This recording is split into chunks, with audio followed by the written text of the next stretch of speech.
Hi. ఈరోజు మీ అందరికీ ఒక హెల్త్ టిప్ ఇవ్వడానికి మీ ముందుకు వచ్చానమాట. సరే, ముందుగా ఒక చిన్న ప్రశ్న. కాఫీ మన శరీరానికి మంచి చేస్తుందా, చెడు చేస్తుందా? ఈయనేంటి హెల్త్ టిప్ ఇస్తానని ఒక క్వశ్చన్ వేస్తున్నారు. సరే, ఒకసారి మీరు ఆలోచించండి.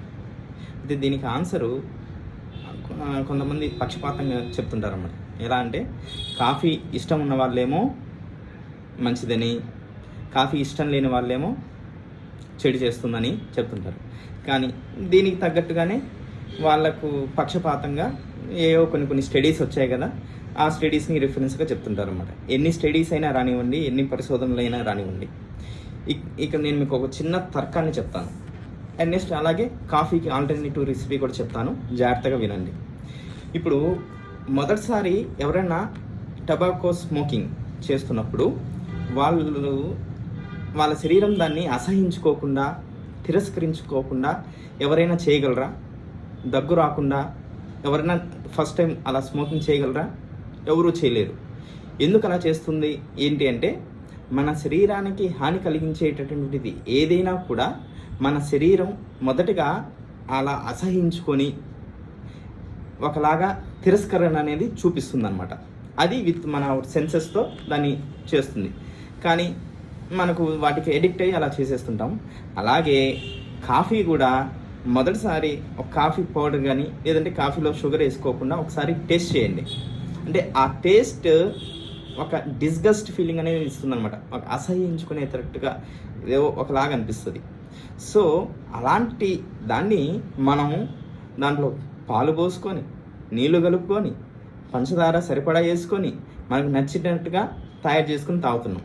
ఎందుకు అంటే ఇది ఒక లగ్జూరియస్ డ్రింక్గా మన మైండ్లలో సెట్ చేసేసారు. సో ఫైనల్గా ఎవరు ఎన్ని చెప్పినా మన ఆరోగ్యానికి కాఫీ అనేది హాని చేస్తుందన్నమాట.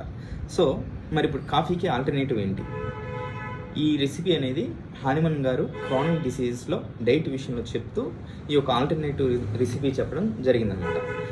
రై అంటే RYE, రే అంటే యవ్వలు లేదా గోధుమలు, వీటిని బాగా వేయించాలన్నమాట. బాగా రోస్ట్ చేయాలి. ఎంతలా రోస్ట్ చేయాలంటే అవి బాగా నలుపు వర్ణంలో వచ్చేలాగా రోస్ట్ చేయాలన్నమాట.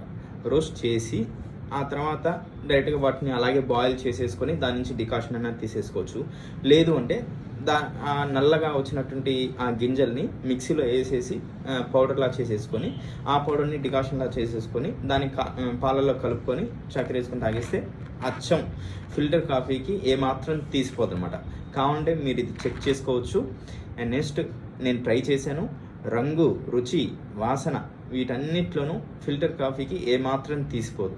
And at the same time అచ్చం కాఫీ లాగే ఉంటూ కాఫీ చేసే హాని, అనర్థాలు, సైడ్ ఎఫెక్ట్స్ ఏది కూడా ఇది చేయదనమాట. ఎందుకంటే మనం దీన్ని గోధుమల నుంచి తీసుకొచ్చామన్నమాట. అంటే న్యూట్రిషియస్ ఫుడ్ అయినటువంటి గోధుమల నుంచి తయారు చేయడం జరిగింది. సో మరి ఇంకెందుకు ఆలస్యం? మీ సర్కిల్లో ఉన్న కాఫీ లవర్స్కి వెంటనే షేర్ చేయండి.